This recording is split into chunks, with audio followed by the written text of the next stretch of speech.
오늘 우리에게 주신 하나님의 말씀은 로마서 8장 37절에서 39절 말씀입니다. 그러나 이 모든 일에 우리를 사랑하시는 이로 말미암아 우리가 넉넉히 이기느니라. 내가 확신하노니 사망이나 생명이나 천사들이나 권세자들이나 현재일이나 장래일이나 능력이나 높음이나 깊음이나 다른 어떤 피조물이라도 우리를 우리 주 그리스도 예수 안에 있는 하나님의 사랑에서 끊을 수 없으리라. 오늘 이 말씀에 많은 은혜 받으시기 바랍니다. 2017년에 여름 사역을 두고 우리 어린아이들과 청소년과 청년들의 캠프를 두고 제가 기도 노트를 준비했습니다. 우리가 매년 매 시즌마다 하는 사역입니다. 2017년 기도 노트 가운데 17페이지에 보면 3년 전에 중학교 2학년이었던 정영천 군이 이렇게 자기의 기도 제목을 적었습니다. 제가 두 가지를 아주 분명하게 기억하는데요. 첫째는 하나님, 이번 여름 캠프, 여름 사역을 통해서 제가 하나님을 만나는 시간이 되기를 원합니다. 두 번째는 교회에 나오는 이유를 깨닫게 되는 시간이 되기를 원합니다. 저는 이 정영천 군 중학교 2학년 이 청소년의 기도 제목을 아주 귀한 기도 제목이라고 여러분에게 소개해 드렸습니다. 이 정영천 학생의 기도 제목 가운데 우리가 예배하는 이유를 찾을 수 있습니다. 우리는 왜 예배합니까? 예배를 통하여 예배 가운데 하나님을 만나기 때문입니다. 그것이 우리가 예배하는 이유입니다. 진정한 예배를 드리면, 살아있는 예배를 드리면 예배에 참석한 영혼들이 하나님을 만나는 영혼의 길이 열리는 것입니다. 그 영혼의 길을 열기 위해서 우리 예배하는 것입니다. 우리는 전쟁 중에도 예배를 중단하지 않습니다. 우리는 아파도 일어설 수 있으면 헌신된 그리스도인은 교회에 나오는 것을 포기하지 않습니다. 헌신된 목회자라면 병원에 입원했다가도 주일에 나와서 설교의 강단을 담당하는 목회자들이 많이 있습니다. 그것은 예배를 통하여 하나님을 만나는 길이 열리기 때문입니다. 또 하나는 우리가 왜 예배하나요? 이 학생의 기도 제목에서 볼 수 있는 것처럼 그리스도인이 교회를 형성하는 것, 우리가 성광교회를 세우는 것, 성광교회를 건강하고 역동적으로 생명력 있게 유지하도록 노력하는 이유는 바로 하나님께 예배하기 위함입니다. 교회는 하나님께 예배하기 위한 공동체로 존재하는 것입니다. 우리가 살아있는 예배를 드리면 다른 것들을 좀 미흡하게 해도 교회가 살아있고 존재할 충분한 이유가 됩니다. 근데 우리가 봉사도 잘하고 사람들도 많이 모이고 좋은 사람들도 많이 있고 교회에서 이런저런 일들을 많이 하고 건물을 세워도 예배가 살아있는 예배가 아니고 정직한 예배가 아니고 영과 진리로 드리는 예배가 아니라면 하나님께서는 그 교회에 대해서 퀘스천 마크를 달으실 것입니다. 그것이 우리가 교회를 형성하는 이유입니다. 기도노트 가운데 23페이지에 보면 당시에 청년이던 김성실 청년의 기도 제목이 있습니다. 기도 제목이 세 가지쯤 되는데 그 중에 첫째가 어떤 기도 제목인가 하면 인생의 답을 하나님 안에서 찾게 하소서라는 기도 제목입니다. 저도 이 청년의 기도 제목이 청년부 사역을 이끌어가는 아주 중요한 단초가 되는 것, 실마리가 된다고 여러분과 함께 나누었습니다. 여러분, 인생 가운데 우리가 가장 찾고 싶어하는 것은 어떤 것인가요? 인생의 답입니다. 내가 왜 살아야 하는가? 나는 어떤 인생을 살아야 하는가? 나는 어떤 사람이 될 것인가? 나는 어떻게 살아야 하는가? 이것은 인류의 철학이 궁극적으로 탐구하는 질문이기도 하고 모든 종교가 탐구하는 질문이기도 합니다. 그리스도인은, 적어도 우리 교회에서 훈련받은 그리스도인은 10대 청소년 시절 그리고 20대 대학부와 청년부에 이르는 시절 가운데 분명한 답을 얻지는 못해도 하나님의 인도하심을 체험하고 답을 얻을 수 있도록 걸어가는 길을 안내받도록 제가 여러분에게 도전했습니다. 성경은 이 질문에 대해서 뭐라고 답하나요? 인생의 답이 있습니까? 하는 질문에 대해서 성경은 얘기합니다. 주님께서 예수 그리스도 안에 답이 있다고 대답합니다. 우리 모두는 교회 안에서 신앙생활을 하면서 성공교회 안에서 이 답을 찾아야 합니다. 여러분 모두는 인생의 답을 찾는 그리스도인이 되시기 바랍니다. 그럼 우리가 이 인생의 답을 어디서 찾을 것인가? 우리가 이렇게 질문할 수 있습니다. 전 세 가지 안에서 우리 인생의 답을 찾을 수 있다고 여러분에게 말씀드렸습니다. 첫째는 in Christ, 그리스도 안에서 우리는 인생의 답을 찾을 수 있습니다. 두 번째, in church community, 우리는 교회 공동체 안에서 인생의 답을 찾는 사람들입니다. 세 번째, in canon, 우리는 성경 안에서 인생의 답을 찾는 사람들입니다. 성경학교를 통해서 인생의 답을 찾는 일들이 여러분 모두에게 있기를 주님의 이름으로 축원해 드립니다. 그럼 누가 인생의 답을 찾을 수 있습니까? 요한복음 4장에 있는 한 여인처럼 예수 그리스도를 향하여 인생의 문제를 품고 나온 사람이 인생의 답을 찾게 됩니다. 즉 구도자가 인생의 답을 찾게 됩니다. 예배자가 인생의 답을 찾게 됩니다. 그리고 우리 모두가 성공학교의 공동체 안에서 인생의 답을 찾게 되는 것입니다. 여러분들이 인생의 답을 찾는 귀한 역사에 있기를 주님의 이름으로 축원해 드립니다. 로마서 8장 31절로부터 39절은 로마서 8장 중에서 복음의 찬가로 불리는 부분입니다. 바울 사도는 복음에 대해서 로마서 1장으로부터 4장에 대해서 설명을 하고 구원의 뜻에 대해서 5장, 6장, 7장, 8장에서 설명한 다음에 로마서 8장을 마무리하면서 복음이 무엇인지 아주 중요한 원칙을 우리한테 알려주고 있습니다. 로마서의 규조는 성서학에서 본 것처럼 복음의 원칙에 대해서 전반부에 다루죠. 1장부터 11장까지의 복음의 원칙을 다룹니다. 그리고 12장부터 15장까지는 복음의 실체를 다루고 16장의 인사로 마무리합니다.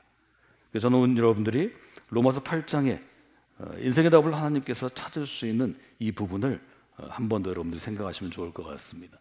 제가 로마서 8장 31절부터 39절까지를 표준세 번역으로 읽어드리도록 하겠습니다. 그렇다면 이런 일을 두고 우리가 무엇이라고 말할 수 있겠습니까? 하나님이 우리 편이시면 누가 우리를 대적하겠습니까?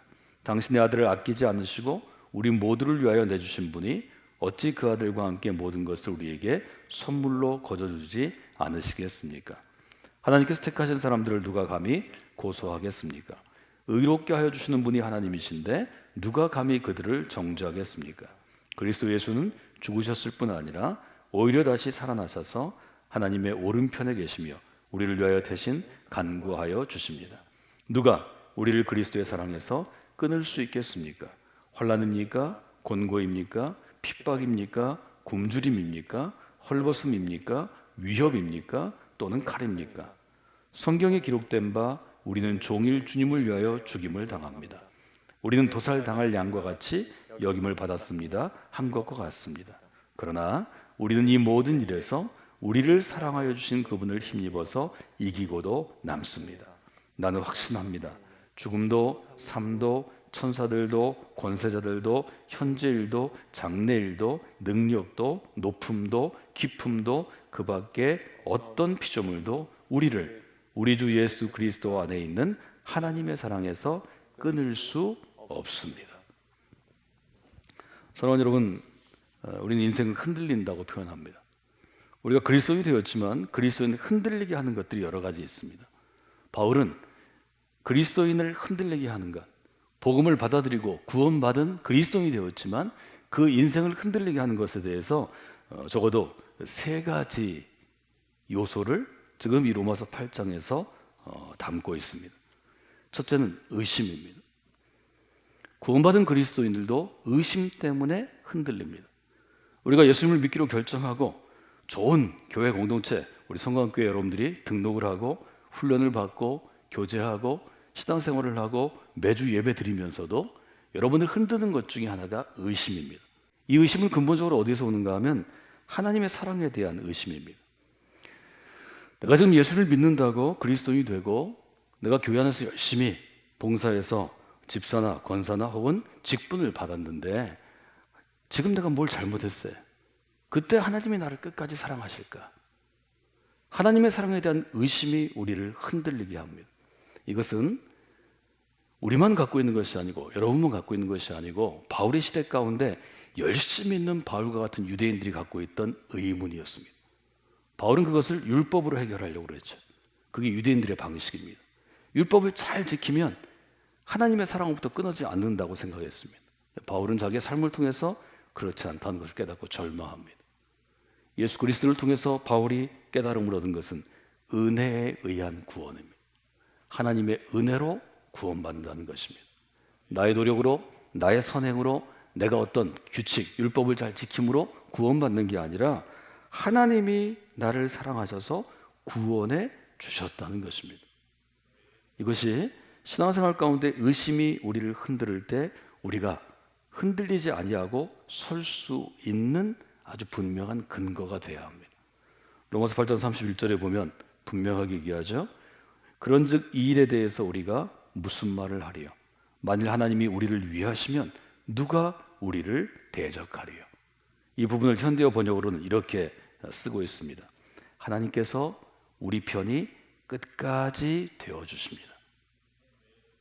저는 매우 중요한 고백이라고 생각합니다. 여러분이 그리스도인이 되시면 여러분이 성광교회 믿음의 공동체처럼 건강하고 하나님께서 인정하시는 교회에서 세례를 받고 훈련을 받고 그리스도인으로 생활하시면 하나님께서 여러분의 편이 되어 주십니다.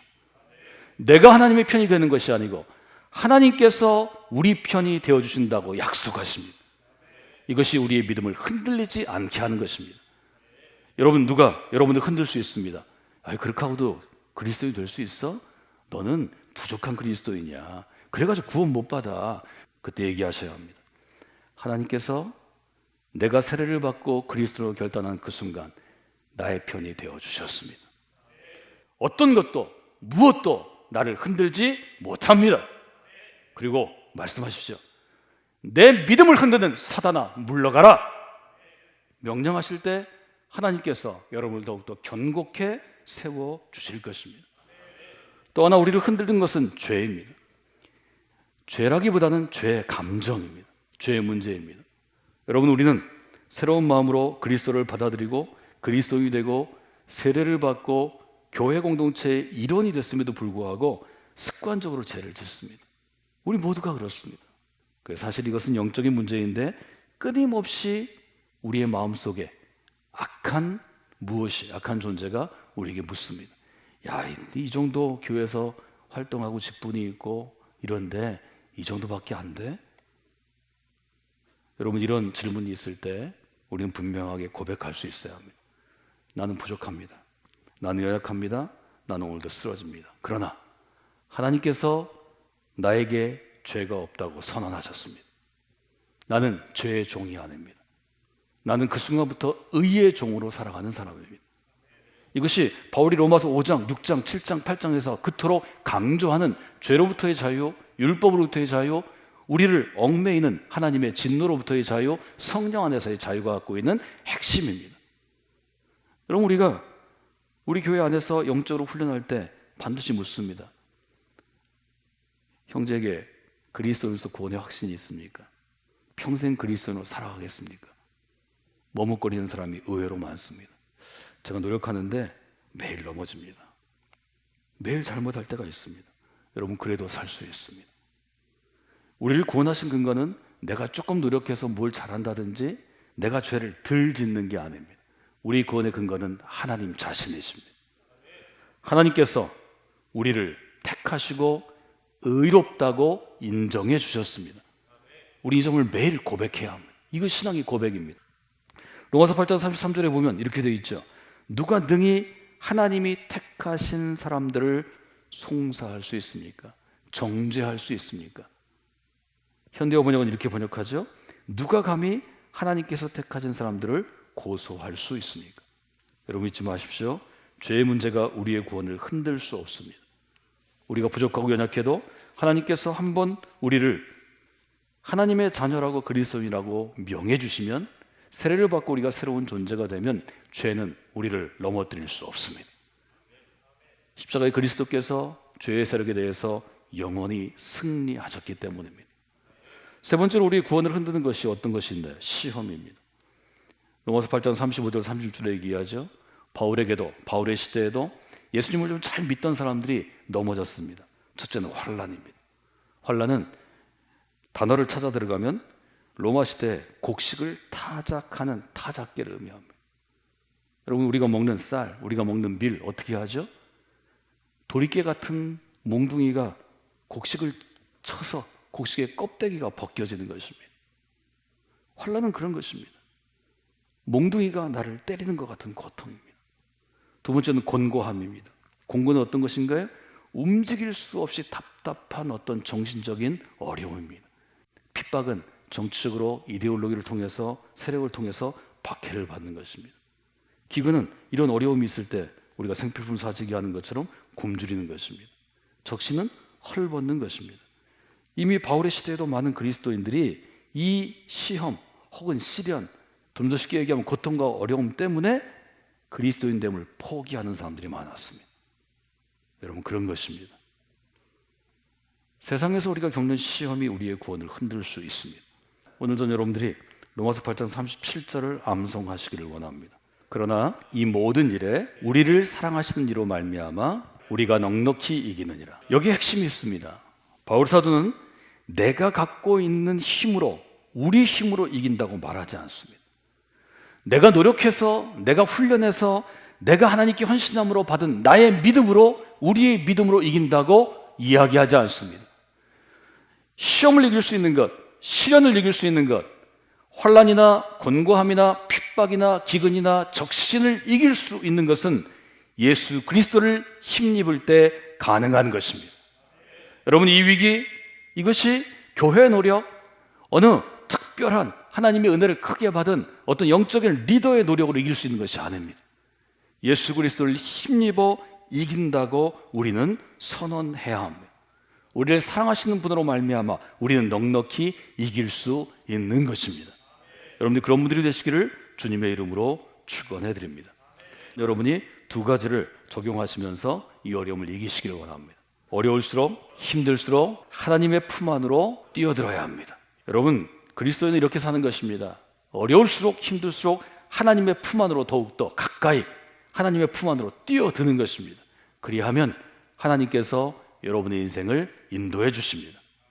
또 하나는 하나님의 품 안으로 뛰어들어서 우리가 두 번째로 할 일이 있습니다. 오직 의인은 그의 버팀으로 말미암아 살리라. 로마서 1장 17절 의인은 믿음으로 말미암아 살리라. 또 그것을 인용한 하박국 2장 4절 그의 믿음으로 말미암아, 이 의미를 저희가 나왔죠. 의인은 버텨내는 사람입니다.